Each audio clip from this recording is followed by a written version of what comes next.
দুটো বিষয়ের মধ্য দিয়ে আমরা জীবন পার করছি। একটা হলো এমন কিছু বিষয় যার উপর আমার নিয়ন্ত্রণ রয়েছে, আর অপরটা হলো যার উপর আমার কোনো নিয়ন্ত্রণ নেই। উদাহরণ দিলে পরিষ্কার হবে। যেমন আমি সকালে ঘুম থেকে উঠবো নাকি দেরিতে উঠবো, অফিসে ঠিক সময় পৌঁছাবো কিনা, মানুষের সাথে ভালো ব্যবহার করব নাকি খারাপ ব্যবহার করব, অন্যের উপকার করব নাকি করব না, পজিটিভ চিন্তা করব নাকি নেগেটিভ চিন্তা করব, উদ্যোগী হব নাকি আলসেমি করব, এসবেরই পূর্ণ নিয়ন্ত্রণ আমার উপর। অর্থাৎ এসবই নির্ভর করছে আমার নিজের উপর। আমি যেভাবে চাইব সেভাবেই হবে।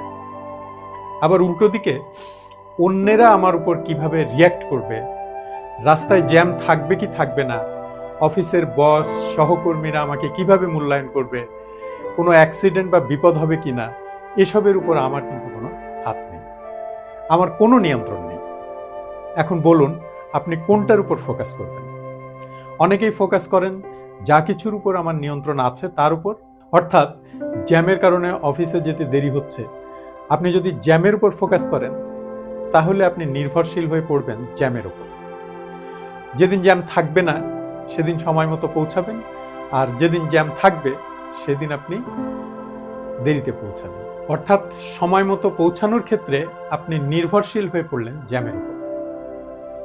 আর যদি আপনি ফোকাস দেন সময় মতো অফিসে পৌঁছানোর উপর, তবে আপনার অনেক কিছুই কিন্তু করার থাকবে।